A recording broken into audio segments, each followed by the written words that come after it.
We have had many revolutions, even in the recent past. The entire Middle East was led through a resolution where a lot of regime changes happened, dictatorship to autocracy to democracy. Now, to talk about our country, and there is one revolution that is in the making, which is bloodless, and that has the potential to change the country. Taking on from where Karthik left, uh, so this revolution that I'm talking about is the revolution of information.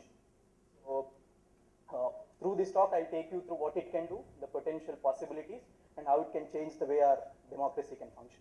Right. So I think you're familiar with this picture. So whenever the Aam Aadmi goes to a government office, I'm sure this is how he looks at it, the maze. So I don't understand anything, whom to approach. So very complex. So they pass me from one bench to the other. So I end up paying a bribe. All this happens because we don't have information. So one guy says, go to the next guy, go to the next guy, go to the next guy, and you end up paying a bribe. This, like I said, this happens because of lack of information. So the last 60 years of democracy has turned upside down, where at one point of time, citizen used to be the ultimate master.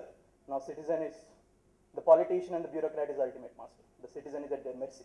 Now how can we change this? Is there a way to change this? And each of us, different sectors of people, have different demands of rights. You know, the woman has the right to know if her pension comes on time, or the patients, or she gets work under the mandated NREGS. The disaster, the Bhopal victims have a right to know if Anderson, why was Anderson left alone? Why the, you know, Bhopal is still of contaminated toxic waste, and why the government is burning down villages after villages in Chhattisgarh in the name of Green Hunt, and why notified slums are again demolished. So each of us has a right to know, and our villages have a right to know drinking water, no roof over child. So the the child studies under a tree. There are farmer suicides. Every day you hear of 5, 6 farmer suicides a day, and pathetic state of government hospitals. So each of us has a right to know. Of course, coming back to our own domain, the city, traffic. Why does my passport not come on time?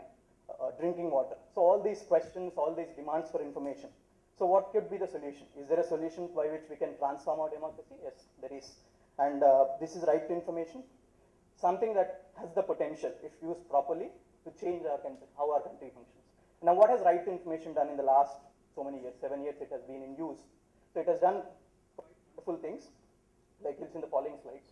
We know about 3 big stalwarts of our democracy because of right to information, starting with Adarsh to this Commonwealth Games to Raja. So if not for right to information, their stories would not have come out. How Raja did, how Kalmadi did.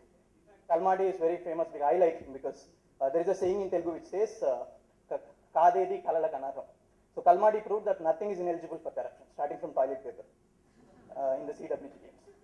Right? So we known what Kalmadi, we would not have known what Pratibha Patil did in our 5 years, except for going from country to country and spending 205 crores. By the way, she is going on a last visit tomorrow. Right?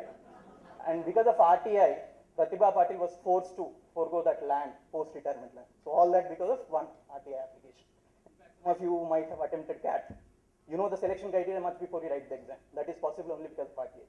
5 years ago, there used to be a black box, input SR number, output do you get selected or not. Nobody knows what happens in the black box. But the black box is out because of right information.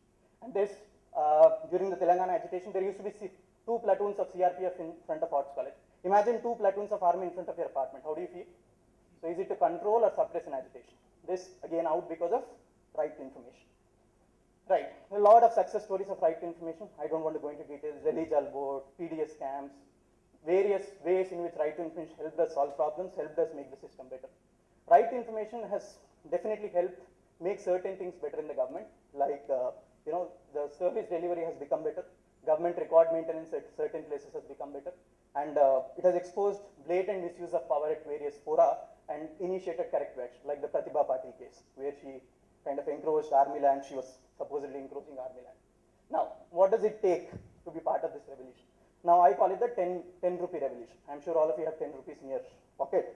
So, we need a pen, a paper, a 10 rupee note, some common sense. Because, you know, you need to write the application, write it in a proper way so that we elicit the right information. And of course, like I said, though it is bloodless, we've had some artists, starting from Sheila Masood, who have been killed ruthlessly. They have sacrificed their lives just because they wanted to expose something. And it is probably in our hands if you want to make this a bloodless revolution or a revolution filled with blood. It's up to us.